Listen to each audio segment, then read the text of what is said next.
tady tu kontinualitu. Jo, vy se naučíte třeba, dejme tomu, budete někde tady, mít hadí sílu. V tomhle věku už máte určitou míru božské energie v sobě a určitou míru ega. Takže vy si objednáte, vyberete si své rodiče, ke kterým se narodíte, a zhruba v bodě A1 v dospělosti se dopracujete podobné výšky. Prosím vás, odkládáte i svá těla, to znamená hmotu, při odchodu. Odkládáte svoje role, ale zůstává vám zkušenost. Tu zkušenost vám nikdo nesebere, prosím vás. To je váš poklad. Ano, ten máte trvalý a věčný. Vemte si, že k tomu fyzickému tělu, který porodili vaše rodiče a splodili vaše rodiče, patří i majetek těch rodičů. Patří tam různé jiné věci. To všechno tady je hmota. Ani vaše tělo nejste vy. Je to skutečně pouze dům, se kterým odložíte všechno a odejdete jenom s vašimi zkušenostmi. Takže už jsem řekla, že to dítě se narodí čistého. Rodiče ho naučí míře ega. Ano, samozřejmě můžete říct, že některé děti umírají v dětství, ale my se vždycky učíme, prosím vás, ve skupinách. To znamená, že za prvé to dítě si potřebovalo něco ještě doladit, ale také rodiče si musí uvědomit, že to dítě jim nepatří. Vaše děti vám skutečně nepatří, oni se pouze k vám narodili, abyste je něco naučili, ale jejich osud je taky daný. Jo, tady je zapotřebí skutečně hluboký a veliký respekt. A dále nastává vaše učení směrem sem. Teď mnozí můžete namítnout, tak proč tady jsme, když je to všechno daný. Ano, základní body jsou daný, prosím vás. Vy se skutečně odsaď odloupnete, až se naučíte tohle. My máme ale danou, prosím vás, šíři cesty. Vysvětlím. Zkuste si představit, že v tomhle životě jste, dejme tomu, konzervativní a strašně špatně měníte svoje zvyky. Budete někde dělat 20 let a najednou budete cítit, že už vás to tam nebaví, že byste měli změnit svoji práci. Správné by mělo být, kdybyste si našli tu práci a lehce šli k bodu B. Protože někdo jiný už na vás někde čeká. A čeká na vás ten správný člověk, co vás má co naučit. Abyste splnili bod B. Jenže protože vy jste právě konzervativní a strašně špatně se předěláváte, tak poprvé řeknete ne. Já to tady doklepu. A ouha. Vidíte? Uhnete. A to jste dělat neměli. To znamená, že otec vám dá určitou míru volnosti. Mohli jste se rozhodnout. Vždycky, když přicházel otec a učil mě, tak mi říkával, kdo nechce být veden, musí být vlečen. To je ono. Jo? Pak jsou komplikace. Ty lidé se diví. Všechno by šlo hladce, skutečně všechno by proběhlo úplně ideálně, kdyby ten člověk se nebránil. Takže přijde vám na pomoc anděl. Do té práce přijde člověk, který vám takzvaně lidsky půjde po krku. Bude vás ironizovat, pomlouvat, bude vám ukazovat, jak jste špatní, jak všechno děláte špatně. Pozor, vy ho těma lidskýma očima budete vidět jako darebáka a hulváta. Ale on je pro vás anděl, prosím. On vás vytlačuje zpátky na tu cestu, kdy vás to dotlačí k tomu, abyste skutečně tu výpověď dali a něco jiného si našli. Jenže vy znova, přestože ten člověk se takhle chová, řeknete ne. Jenže všimněte si, že tady už jste neměli být nějaký čas. Jo? Tady ten pozemský, pocitový. To znamená, že ta energie tady se nahromadila a ona vás jakoby vyhodí. Tady už ale nastává věc, která se týká vašeho těla. Jestliže vy každý ráno se budíte s nelibostí, plácnete do vodíka a víte, že ten Josef Novák, ten uličník, ten darebák na vás čeká a zase vám bude dělat ty pitomosti, se vám to nelíbí.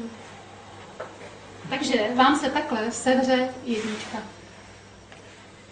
A vy jednou krásného dne, podle toho, jestli to prožijete k tomu pitomcovi Josefu Novákovi, anebo k té situaci, která se vám nelíbí, si zlomíte buď levou nebo pravou nohu.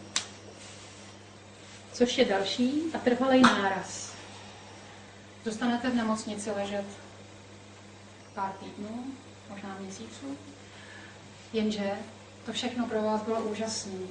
Za ty 2 měsíce, co jste byli v nemocnici s nohou na kladce, se vám rozmělnil pocit, že nechcete odejít. Vlastně zjistíte, když vyjdete z nemocnice s taškou, že vlastně se tam nechcete už vrátit. A pak se stane zázrak, že vám někdo zavolá a tu práci vám třeba nabídne i sám. Protože už na vás někdo jinde čeká.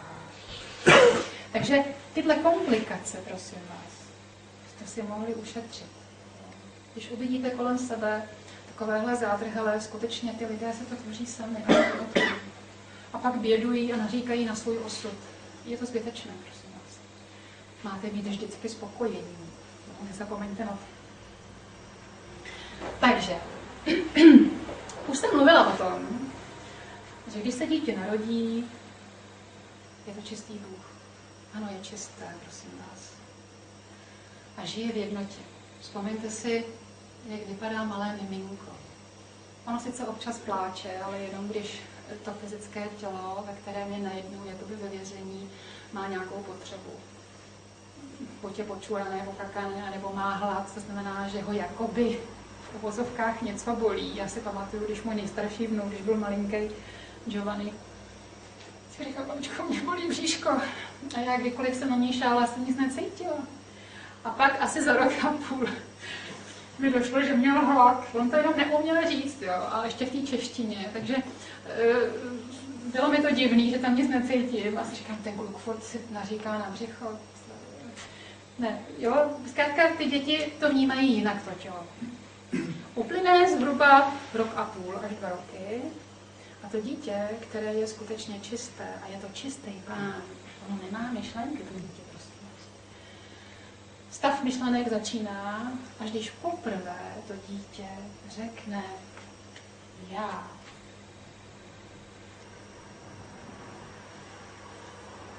Okamžitě končí jednota, nastává dualita. Zrodilo se ego. A už to je jedna myšlenka, druhá, 10, 20, 50. To dítě samozřejmě najednou vidí, ne, že je vše dobré, tak jako předtím, ale vidí, že jsou věci dobré a špatné. Dobré jsou, prosím vás, ty, které se hodí egu toho človíčka. A špatné jsou ty, které se nehodí. Kdyby to bylo, prosím vás, univerzální, tak by jedna věc byla jenom dobrá a druhá věc jenom špatná. Tak to, prosím vás, není. Je to podle toho skutečně, jak se vám to hodí nebo ne. V současnosti, jak vidíte dobré a špatné věci, se ale dějí další věci. Tady vedle toho hlavního kanálu jsou ještě takzvané 2 kanály. Je to Iga a Pingala. Oni nejdou takhle, prosím vás, rovně, oni se dotýkají jednotlivých čaker, aby je oživovali. V okamžiku, když vy vidíte věci dobré a líbí se vám, tak jako přitakáváte, tak se Ida rozjíždí od hmoty, od země, směrem k Otci, takže máte krásné libé pocity, vidíte něco dobrého. Čakry se krásně upravují do přesně pozic spokojenosti. Vašimi myšlenkami a hormonami, které tam posíláte. To je dokonalý. Jakmile ale uvidíte špatnou věc, Ida se zastaví a rozjede se Pingala opačným směrem, prosím vás. Od Otce se zalívá do země a máte špatné pocity. Těžko, nelíbí se vám to. Takže vidíte, my pak vidíme. Dobré, špatné, nahoru, dolů. Prosím vás, to je jak u blbých. Jo?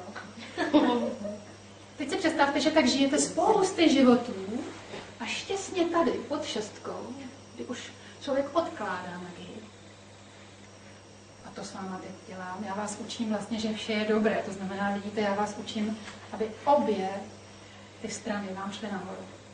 Jakmile poprvé začnete žít, skutečně žít, to je to, proč jsem se narodila, proč přicházím, že vše je dobré, nastává váš návrat k jednotě. Vy skutečně uvidíte, že vše je dobré.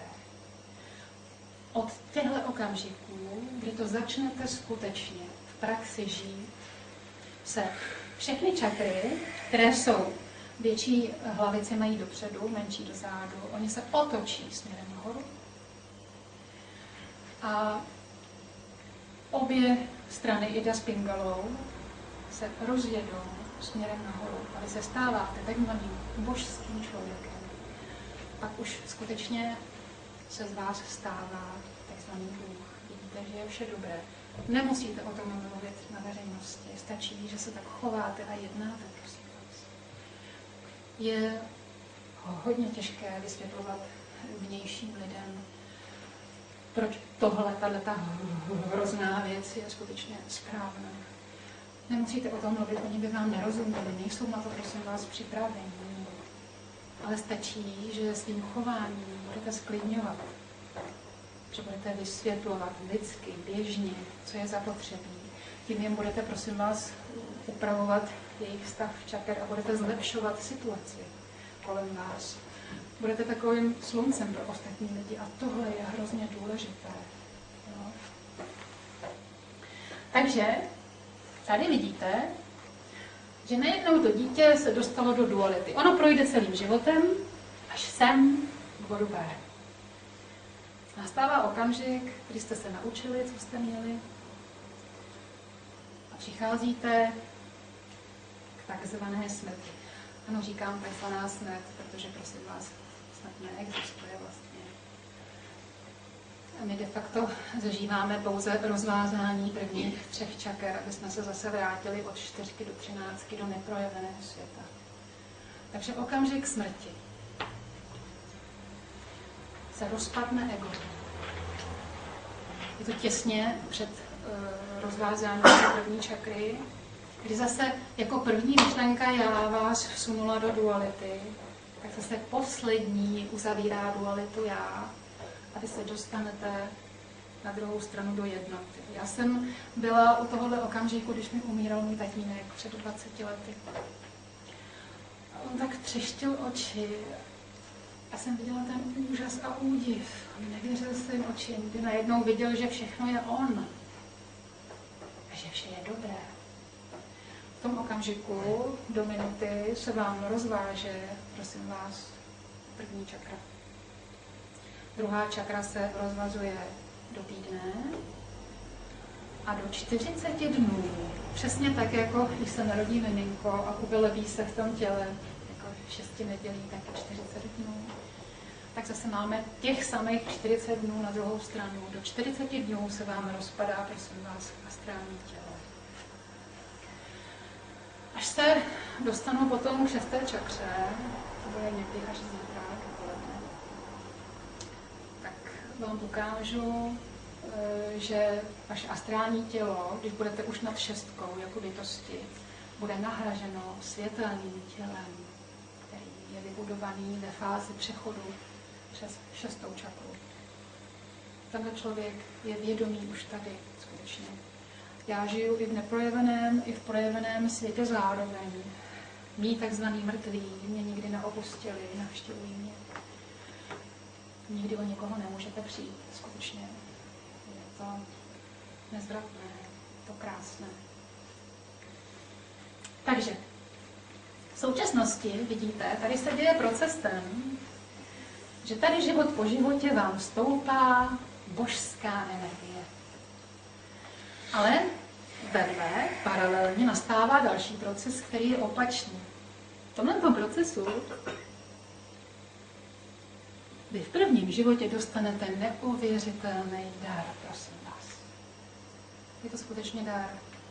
Jestliže vám jako duchovnímu člověku se bude prezentovat někdo duchovní a bude tvrdit, že ego je špatné, nevěřte mu, prosím vás. Všechno, co nám tady Otec nadělil, Zase jsme u toho, je dobré. Vaše ego vás vhání do zkoušek. Zkuste si představit, že když se narodí to ego, a vy vejdete do té duality a vidíte dobré věci, špatné věci, tak už jede vaše učení. Ta hmota vás samozřejmě vyučuje. Protože zvířata, prosím vás, ego nemají. Spoustu lidí řekne, že jsou lepší než my, tak to není. Jsme skutečně vývojově dál. Zvířata skutečně nemají ego, oni mají ale o 1 oktávu od prvního člověka, který se narodí, nižší energii. Kdyby energii tohohle prvního človíčka v prvním životě jste dali zvířeti, tak to zvíře okamžitě zemře na infarkt, na mrtvici, na iktus. Protože ta energie je skutečně hodně vysoká. A zvířata ego nemají a taky zkuste si vzpomenout, jestli máte doma pejska, zvířátko. To zvíře dovede stát až 20 hodin denně. Ono se zvedne na nohy, buď když má hlad a jde lovit, je zapotřebí něco ulovit, kdyby žilo někde v přírodě. Pak se zvedne na nohy, když se chce nažrat a když se chce rozmnožovat. A protože my jsme trošku lepší zvířátka, ale jsme taky zvířátka, věřte mi, emocionální kvocient, kterým jsme hodnoceni nahoře v neprojeveném světě a v božském světě, bytosti, které se nemusí už zrozovat, mají emocionální kvocient 800. Zvířata mají 6, člověk má 65, Kristus měl 350 a jaký dělal zázraky, prosím vás, a nebyl ani v polovině, vidíte to? My se skutečně blížíme zvířátku. Taky člověk obsahuje, než se vyvine po těch 500 životech, zhruba 4 oktávy. Já se k něm tak dostanu a budu zítra povídat o druzích člověka, o vývoji člověka. Takže vidíte, že my jsme trošku lepší zvířátka. Teď si představte, že my teda dostaneme to ego, které je pro nás skutečně darem. Je to takzvané chtění. Takže ten človíček se narodí a najednou něco chce. Někdo chce kariéru, někdo chce dům, někdo chce krásnou ženu. Každý něco chce, takže on nespí, jako to zvířátko, těch 20 hodin denně, ale jde si proto, jde na to vydělávat, něco proto dělá. A tím se učí, prosím vás. Zkuste si představit, že budete mít cíl, tamhle třeba nějaký pozemek nebo nějaký dům. A teď přijde tamhle Josef Novák, to je moje oblíbené jméno, se všimli. A chce to samý. Jestliže to bude nevyvinutý člověk, prosím vás, tak já ho budu vidět jako nepřítele, protože on chce to, co já. A už s ním budu bojovat. Už ho budu vidět jako špatnýho. Když už to budete vyvinutí víc, už budete vědět, že on je tam vlastně stejně jako vy a teď záleží na štěstí, kdo teda se k tomu dostane. Že jo? Ale už ho nevidíte jako nepřítele. Ale bohužel většina lidí tady ještě to nedokáže. Takže vidíte, jak to ego je úžasné. A teď, život po životě, tady vzrůstá ta božská energie a tady se děje opačný proces, prosím vás. Už jsem vám řekla, že než se vám rozpadne první čakra, než zavře vaše fyzické tělo, tak těsně předtím, zhruba pár minut, se rozváže vaše ego. A zkuste si představit, jako je tady 500 dílků nahoru, tak tady je to cibule, která má 500 šlupek. A když se odsaď odpoutáváte, odkládáte vaše fyzické tělo neboli roli života, tak vám odpadne ta jedna šlupečka, ta jedna 500. A vy jste pořád jakoby z toho ega lehčí a lehčí. To znamená, že tady nahoře, v intuiční úrovni, už to ego je menší samozřejmě. Tady už ty bytosti, když se narodí, tak už vědí, že úplně poslední věci, které jsou důležité, jsou ty hmotné. A už ví, že mnohem důležitější jsou věci, které jsou neviditelné. Láska. Na to si nemůžete šáhnout, ale už víte, že existuje a je důležitá. Přátelství. Svoboda. To jsou všechno věci, který člověk, který je hmotný ještě, to znamená neprožil si zhruba, dejme tomu 250 životů, což je do poloviny, ten člověk vůbec neví, která by je. On za to nemůže, že jde a bojuje s druhým člověkem, prosím vás. Když se podíváte do televize a vidíte oblasti na planetě, jako je třeba Arábie, i ta Indie, tam jsou bytosti, které se tam, Afrika, Jižní Amerika, co se tam všechno děje, jaké tam jsou boje. Oni za to nemohou, prosím vás. I vy jste žili tyhle životy. A to, že jste tady, je pouze přirozenou vývojovou věcí. Vy jste pouze odložili víc těl, protože jste vstoupili v čase o trošku dřív. Nic jiného. A nebudete navazováni karmou k těm bytostem, kteří tak ubližují. Teprve tehdy, když vám tyto bytosti nebudou vadit. Protože svět, prosím vás, je pouze poznatelný. Dívejte se. Abyste věděli, že je někdo krásný, musíte vidět někoho ošklivého. Jinak nebudete vědět. Když jsme byli všichni stejní, tak nebudete vědět, že jste krásný. Nebo že jste oškliví. Abyste věděli, co je den, musíte zažít tmu. Každá věc má svoje krajní body. A mezi nimi je stupnice, po kterých se posunujeme a hodnotíme samozřejmě spousty životů. Jestliže tady na pravé straně bude stát Ježíš, chci být tak spravedlivá, tak moudrá, tak láskyplná. To je jediné, co smíte. Ano, on je pro vás pozitivní, kladný. Když na druhé stupni, na kraji stupnice, budete mít někoho negativního, třeba Hitlera, někoho, kdo hrál skutečně roli strašně jakoby negativní, nebo i Satana, nebo Bin Laden, to je jedno, koho se vyberete. Prosím vás, nebudete žít poznatelností, jestliže budete tohodle vyvyšovat a tohodle hanit. Kde pak? Ničemu neporozumíte. Každý z nás dostaneme čistý papír, který předkládáme při odchodu do neprojeveného světa. Pokud tohodle vyvýšíte a tohodle ponížíte, tihle lidé tohodle typu, protože jste je skritizovali, si budete přitahovat do svého života. Ne. Prosím vás, oni jsou stejně dokonalí. Chci být taková jako tenhle a nechci být taková jako tenhle. Já jsem tím využila poznatelnosti. To stačí. Pak takový jakoby negativní člověk vám nepřijde nikdy do cesty. Vy víte, že negace neexistuje. To negativní totiž tvoří ego toho člověka a to je iluzorní a neexistuje. To je naše malé já.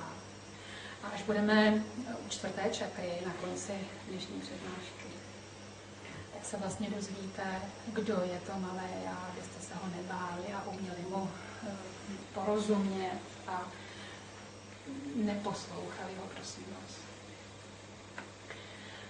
Tak, já se teď vrátím, už jsme probrali čas a prostor a potřebuji vám vysvětlit dimenze, abyste viděli, kam, prosím vás, směřujete. Prosím vás, nakousla jsem dimenze, ty jsou ještě velice důležité, abyste pochopili souvislosti.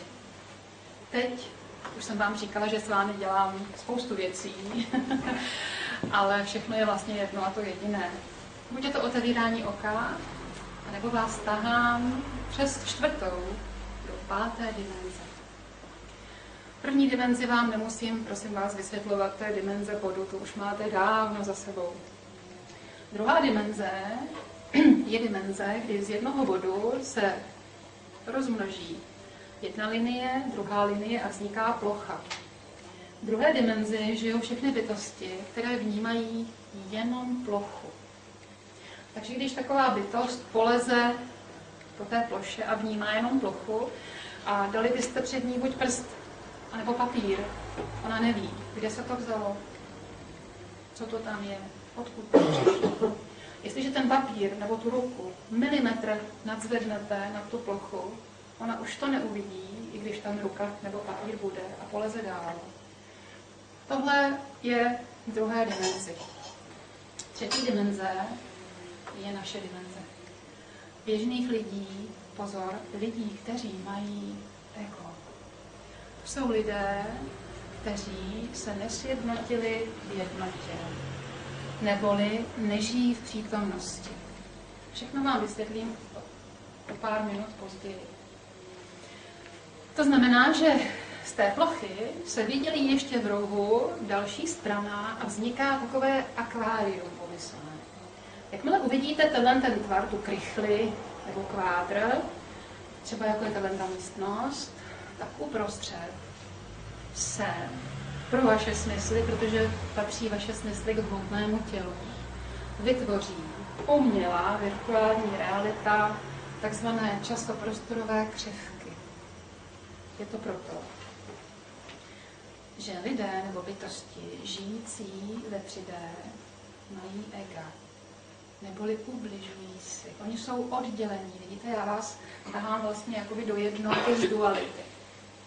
Ty bytosti jsou v dualitě, to znamená, že jestliže ten člověk chce někomu ublížit, musí v čase a prostoru doběhnout k jinému tělu a třeba do něj píchnout nůž, když už jsme teda u toho ubližování.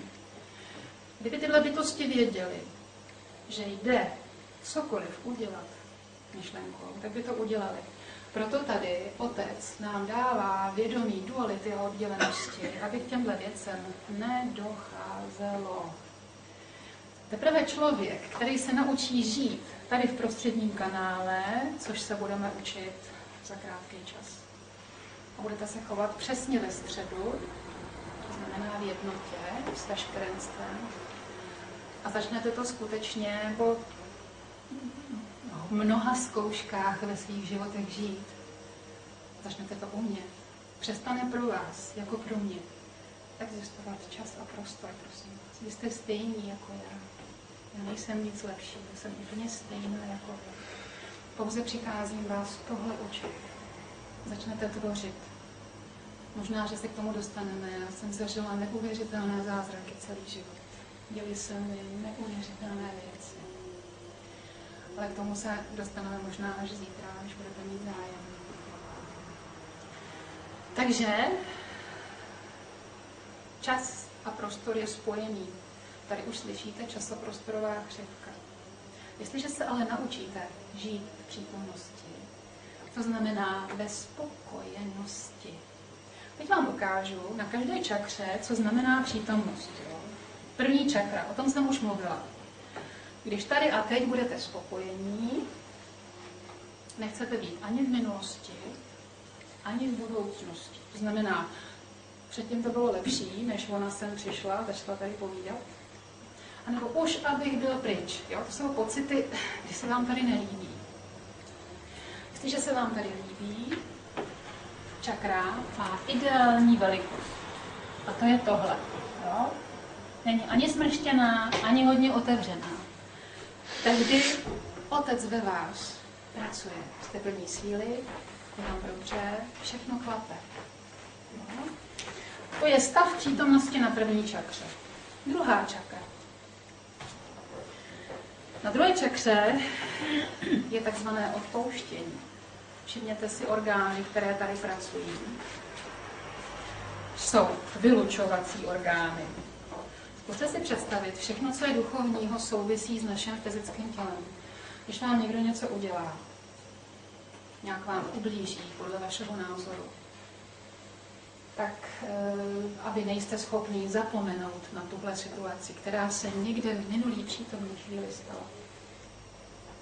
Neustále vás tíží, že vám udělal špatnou věc. Ten člověk vás učil, jenom prosím vás, on vám udělal dobrou věc. Jo? K tomu se taky dostaneme. Museli jste se tím prožít. Vy totiž procházíte do vibračního platonského měsíce vodnáře. A tam se dostanou pouze lidé, kteří skutečně jsou schopni odpouštět a mít všechny čakry volné a průchodné Otcem. Protože pak se stanete neoddělení. Tak si představte, co to znamená pro skutečně duchovního člověka v jednotě neodpuštění. Neexistuje. Tady je první třída. Když vedle vás v první třídě bude chlapeček nebo holčička, který nebudou umět matematiku. Ale v té první třídě se na ně budete koukat jako na hlupáka. Nechci říct pitomečka, jo, to by bylo drsnější. Uplyne 9 let, kdy budete v 9. třídě. Ten člověk mezi tím vyrost, změnil se. Prosím vás, my nikdy v žádné přítomné další chvíli nejsme stejní jako předcházející. Vidíte, že se tady dějí 2 procesy. Za prvé jdete svým životem a učíte se, takže tady vám vzrůstá vlastně jakoby jedna božská síla a tady vám ubývá ega, protože čas klačí. My se narodíme jako bytosti a přijde sem na zem 100% vaší energie. A narodíme se jako malinký tělíčko, protože my ženy nemůžeme porodit 50-kilového člověka, ale prosím vás, vaše děti jsou veliký, nádherný bytosti. Nejsou to takový ti malinký, co se na ně musí šišlat, oni to ani nemají rádi, teda mimochodem. A já bych mý historky s dětmi mohla tady vyprávět až do aleluja, jak jsou úžasný. A nejenom s nimi, i s cizíma dětma spolu lidského, jsou skutečně božský ty děti. A oni vědí, oni vědí všechno, co já vám tady povídám. Jenom stačí se zapozorovat, zamyslet, poslouchat je, jo? Jsou úžasní. A když se teda narodí tohleto malinký miminko, tak má třeba 5 kilo, dejme tomu. Tehdy v jeho těle je zhruba asi 60% ve fyzickém těle jeho skutečné energie a nebo 30% a 70% je tady v těch aurických tělech. To vy prosím vás nevidíte. Vašima hmotnýma očima, fyzickýma očima vy nevidíte, že to dítě si sebou nese svoji skutečnou energii. Jenže to dítě jde svým životem po přítomných chvílích a učí se. A tehdy se dějí paralelně 2 základní věci. Za prvé, roste mu tělo.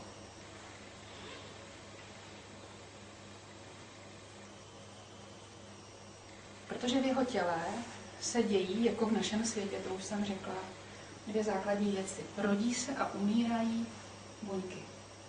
To znamená, že jeho tělo fyzické, ten domeček, ve kterém bydlí, ono regeneruje. Teď si představte, že ale během tohohle procesu, kdy jeho tělo regeneruje, on ale jde životem po těchto přítomných chvílích a učí se. Učí se reagovat na situace vzniklé. Žije v určité rodině, vědí, jak rodiče umí odpouštět, nebo jak jsou vzteklí, jak jsou láskyplní, to jsou různé varianty. To dítě přijímá samo sebe. Ale zároveň v tom těle se rodí a umírají buňky. To znamená, že ani v jednom okamžiku ten člověk není stejný. Tak a teď se vrátím do té základní školy. Když v té první třídě vy budete považovat někoho třeba za toho hlupáka a budete v 9. třídě na toho samého človíčka koukat jako na stejného hlupáka v té první třídě, ale on mezi tím už dávno neexistuje. Uvědomte si, že už za těch 9 let tam nežije skoro jediná buňka jako před těma 9 lety.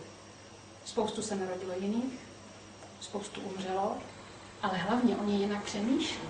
Ten člověk vás předhonil v 20 jiných věcí. Umí odpouštět. Vy ne, protože vy nejste schopní se na něj dívat jinak. Takže vidíte, že z pohledu přítomnosti neexistuje neodpouštět. Ale hlavně, jestliže tohle děláte, vy si nesete balík karmy. Takže vás budou navštěvovat a přitahovat se bytosti, které vám budou v uvozovkách dělat nepříjemnosti a ubližovat vám, protože vy nevíte, že tohle se máte naučit a proto je dobré, že jste tyhle lidi potkali. Už jsem vám říkala, že vlastně vás provádím do další dimenze. Je zapotřebí se naučit tyhle ty věci v těch přítomných chvílích žít, abyste se do té 5. dimenze dostali, protože co to znamená 4. dimenze? Už víte, že tam jedna chybí, že jo? Když jsme ve třetí a najednou skáčete do páté. Zkuste si představit, že tohle bude jedna místnost, tady budou veliké dveře nebo brána a za námi bude další místnost. Tahle místnost, kde sedíte vy, je třetí dimenze. Tady vnímáte čas a prostor a jste oddělení v dualitě. Jo? Vidíte špatné a dobré. Nevidíte ještě, že jsou věci skutečně dobré. Tady ta brána je čtvrtá dimenze. Je to vchod. Ten vchod je přítomnost, prosím vás. Jakmile se naučíte žít v přítomnosti na jednotlivých čakrách, prolnete se do Boha, neboli překročíte tu hranici a stáváte se božským člověkem, který už tvoří. Tady už všechno od toho Otce dostanete, protože všechny čakry jsou otevřený přesně, jak mají být. Tak a teď se dívejte. Vy buď ty čakry uzavřete, ten Bůh nemůže projít přes tu bránu, anebo je zase hodně otevřete, a to je taky špatně, že jo? Samozřejmě, všechno se vrací zpátky. Takže stav spokojenosti, prosím vás, je jediný, kdy se prolnete do vyšších dimenzí. Jde to. Jenom jste se naučili ve svých minulých přítomných chvílích jenom zareagovat v egu. Ale vy nevíte, že ego nejste vy, ale že on je pro vás úžasný učitel. Já vás naučím, jak využívat toho, že ve vás je. A s jeho pomocí se na druhou stranu dostanete taky velice jednoduše.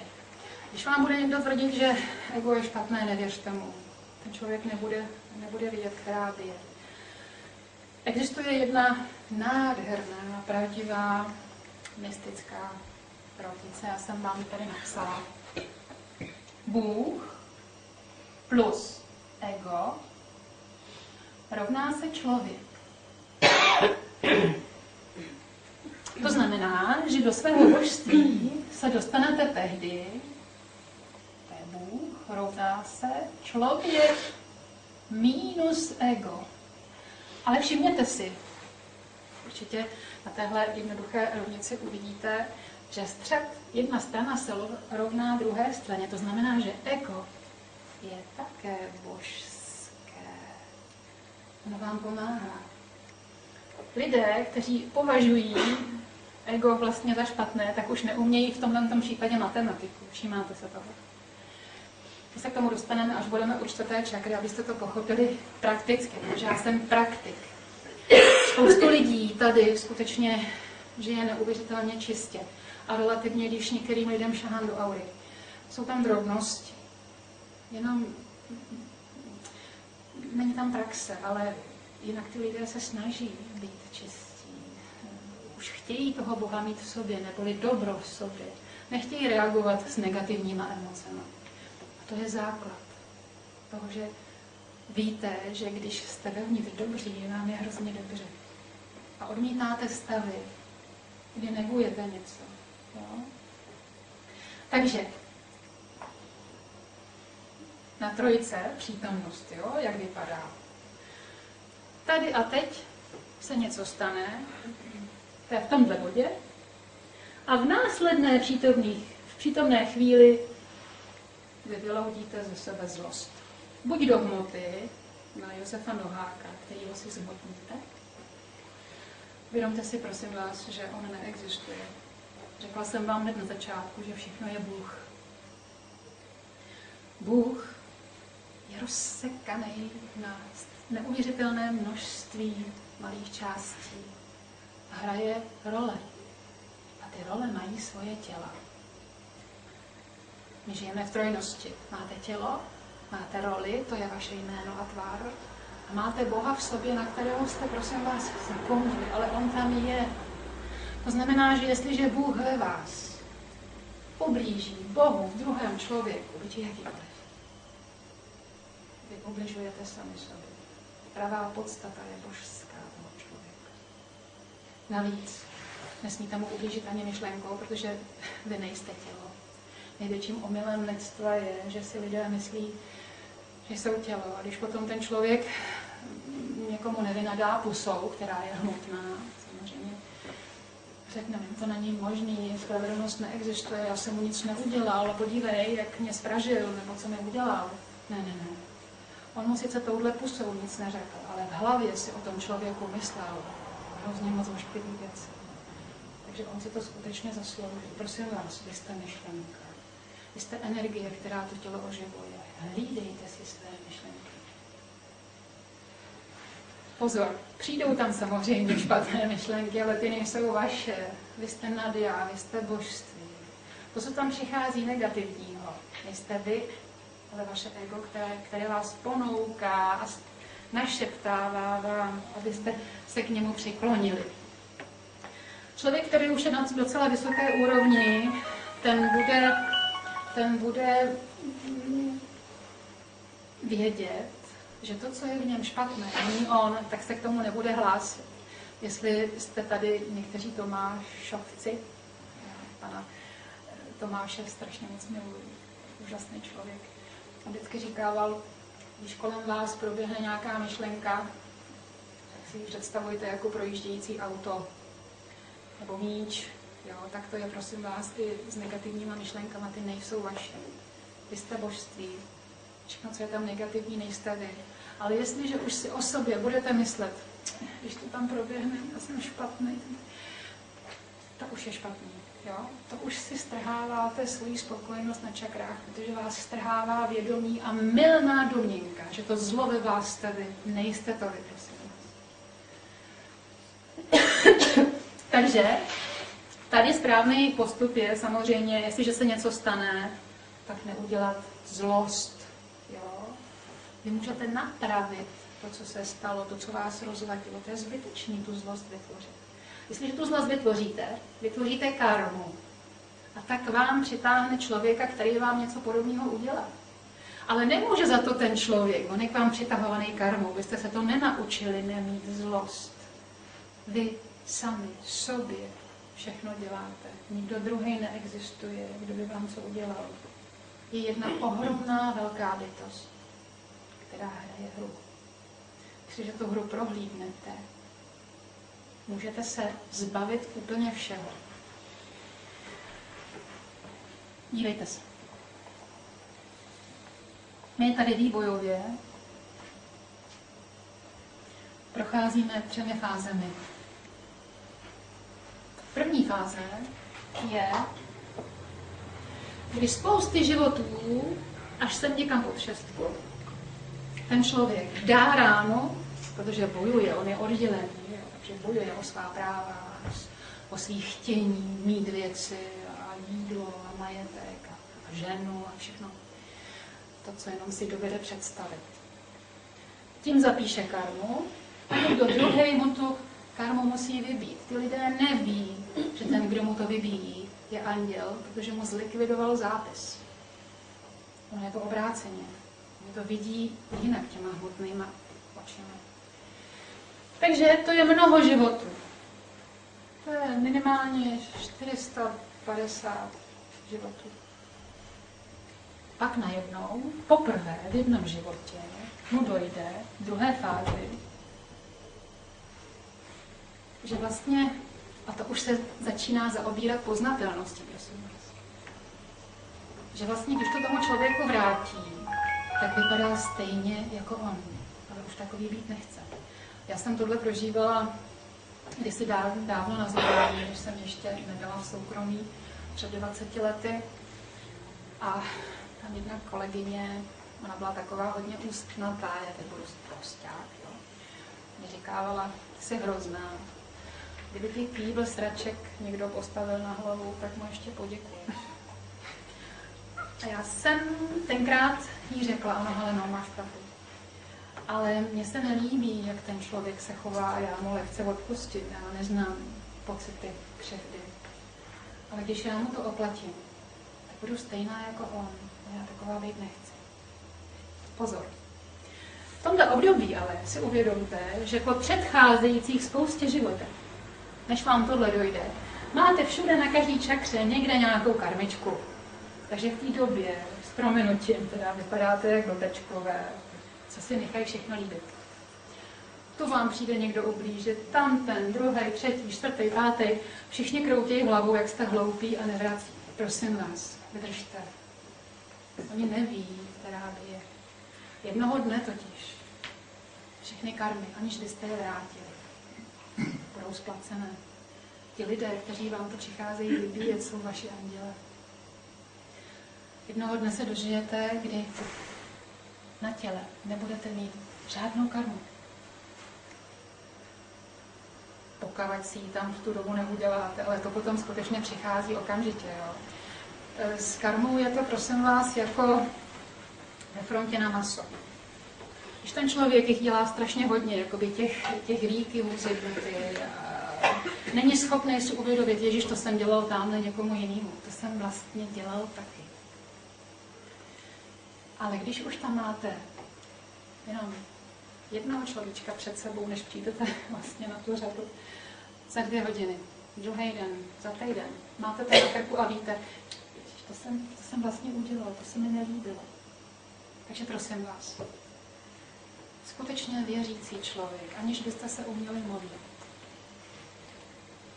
a žijete tak podle Bible, je ten, který žije podle systému.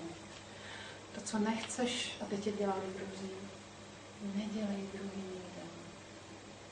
Zamyslete se, než zareagujete, ale v myšlence, prosím vás. Jednoho dne budete žít skutečně na zemi. Dějou se pak neuvěřitelný zázraky. A moc vám to přeju. Já se vrátím k tomuhle človíčku. Už jsem vám ukázala vlastně na té přítomnosti, na té dvojce, jak vlastně nejsme nikdy stejní. Skutečně neexistuje jediný okamžik, kdy byste byli stejní. Ale zapomněla jsem vám tady ještě říct jednu strašně důležitou věc. Samozřejmě vidíte, že to tělo vyrostlo, takže se obrátil poměr. V dospělosti je 70% energie ve vašem fyzickém těle a zbytek je zhruba těch 30% ve vašich aurických tělech. A teď si představte, že se večer půjdete sprchovat. Posprchujete se, vylezete, utíráte se. A najednou uvidíte, že tady si sloupnete starou kůži. Budeme říkat jednu buňku, jo. Ano, ta buňka dosloužila na vaší kůži. Ona jakoby umřela. Říkám, jakoby umřela. V tom okamžiku pouze vaše tělo odloučilo schránku pro energii jedné buňky. A ta buňka odchází sem do vašeho aurického těla, který si nosíte okolo, aniž byste ho viděli. Protože kdyby ta buňka se svojí energií odešla pryč, už byste nebyli 100%. A to není možné, prosím vás. Vy svoje rezervoáry musíte vždycky sebou. To samé se děje taky v tom vnějším světě. Když splníte svoji roli života, odložíte svoje tělo v bodě B, odkládáte pouze domeček a energie, kterou jste, Bůh ve vás, po odložení ega a těla, jako symbolizuje roli života, odcházíte čekat do aurického, neprojeveného světa, božského těla. A tam čekáte. Čekáte na další roli. I ta buňka, která byla jednou kůží, si chce vyzkoušet něco jiného, takže příště se třeba narodí, dejme tomu, do ledviny. Pak za nějaký čas, když se zase vrací do hmoty, tak se narodí jako srdeční buňka. Poslední, nejvyšší zkušenosti a nejvyšší diferenciované buňky jsou, prosím vás, neurony. Z pohledu do lidské společnosti, já jako učitel duchovní jsem něco jako neuron. Jo, ale prosím vás, chci vám říct, že nikdo není lepší a nikdo není horší. Zkuste si představit, že kdyby tohle tělo moje obsahovalo jenom neuronové buňky, vyspělé, kdo by koho učil? Rozumíte mi? I ta nejobyčejnější buňka, která se narodila do těla, která není ještě pružná, není zkušená, je třeba kostní, nebo šlachovou buňkou, je celek, je pohled celku, prosím vás. Kdyby tam ta jedna buňka chyběla, už by to nebyl celek. Vždycky buňky, které už odcházejí a nemusí se zrozovat, odchází do božského světa, jsou i ve vašem aurickém těle. Rodí se další, první, kde se obměňujete, prosím vás. Všechno je neuvěřitelně dokonalé. Má to svoji logiku. A je to stejné ve vašem těle, jako ve vnějším světě. Když si nikdy nebudete vědět rady, podívejte se do těla a ono vám odpoví. Třeba taková pýcha, jo? Zkuste si představit, že máte v těle třeba jednu buňku v jatrech a ta jaterní buňka bude pyšná na to, jak čistí krev. A to je nesmysl, že? Správný postup je, že ta buňka má být šťastná, že smí čistit krev a pomáhat jednotě. Prosím vás, vaše úmysly hodnotí vaše nadia a božské tělo. Ukážu vám to v našem běžném životě. Když já budu sestra, budu mít dokonalý vzdělání, budu skutečně špičková, ale budu to na oddělení dělat jako vrchní sestra nebo staniční a budu to dělat proto, abych se ukazovala, jak to umím. Tak to nedělám pro ty lidi, kterým mám sloužit, ale dělám to pro sebe, protože jsem pyšná. Nebo když to budu dělat pro peníze, tak to taky dělám pro sebe, nedělám to pro ty lidi, co tam jsou. Ale v tuhle dobu tam vedle mě nastoupí úplně obyčejná holčina, která bude mít neuvěřitelné srdce a ty lidi bude milovat. Nikdo to nebude vědět, ale skutečnost bude taková, že ta holka, která nemá žádnou praxi, která se teprve učí být dobrou sestrou, ale je úžasný člověk, ty lidi bude léčit víc, než ty léky podávaný odbornou špičkovou sestrou. Ty lidi ráno se budou budit, jestli to sluníčko dneska slouží nebo ne. A když uvidí tu kyselou tvář z té přísné sestry, tak zase zahučejí hezky pod deku, budou otrávený, že zase se budou muset těšit další den. Ta holčina jim totiž bude zvedat optimismus. A ten je léčí. Pravda je úplně jiná, prosím vás. Naše pýcha a namyšlenost srazuje vaše úmysly. Ubližujete si potom samozřejmě jako bytosti. Takže úmysl, všechno, co budete chtít vědět, se můžete podívat do vašeho těla a bude vám všechno zodpovězeno. Děje se to úplně stejně, jako v tom vnějším světě. Přítomnost na srdeční čakře. Zase. Něco se stane.